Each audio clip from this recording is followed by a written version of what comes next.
Радикалдар зайырлылыққа неге қарсы? Ата заңымыздың бірінші бабында Қазақстан Республикасы өзін зайырлы мемлекет ретінде орнықтыратыны жазылған. Зайырлылық барлық діни сенімге бейтарап көзқарасты ұстанатын, дінмен басқарылмайтын, дінді де, дінсіздікті де қолдамайтын жүйе. Бұл қазіргі таңдаған әлем елдерінің барлығы дерлік таңдаған теңдіктің төте жолы.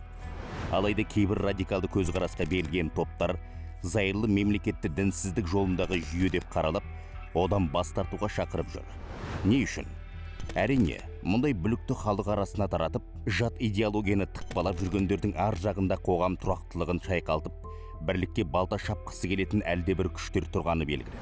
Ал олардың қол шоқпарына айналған қарапайым тобыр діни догмаларды заңнан үстем қойып, оны заң мен тәртіптің қайнар көзі ретінде көреді. Олар үшін діннің мемлекеттен бөлінуі, дінсіздіктің тап өзі. Радикалдар заңның бәрі шариғаттан ғана бастау алуы тиіс деп есептейді. Ал зайырлы мемлекетте заң конституцияға негізделетіні белгілі. Бірақ теріс сенімді тірек қылғандар үшін бұл адам төзгісіз адасушылық.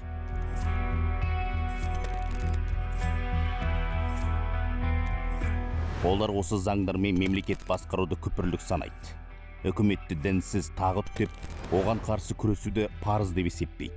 Ал ең бастысы, радикалды діни топтардың көздегені дінді құрал ретінде пайдаланып, өздерінің саяси мақсаттарына жету. Олар үшін зайырлық сипатын дінсіздік деп көрсету, халықты өз жағына шығарудың амалы ғана. Осылайша әңгүтік идеологияға әбден тойған ерушілердің мемлекетке қарсы айдап салуды мақсат тұтады. Бұл бүгінгі таңдаған үлкен мәселе. Егер халық арасында түсіндіру жұмыстарын жүргізіп отырмаса, бүлікке айналып кету қаупі бар келеңсіздік. Сондықтан желіде отырып, желіккендердің сөзіне ермей, шынайы дерек көзден ғана ақпарат алған абзал. Зайырлылық, түрлі ұлт пен дін өкілдері қатар өмір кешкен кез келген мемлекет үшін ең тиімді мемлекет сипаты. Ол белгілі бір дінді тікелей қолдамаса да, ешбір сенімді қорламайды.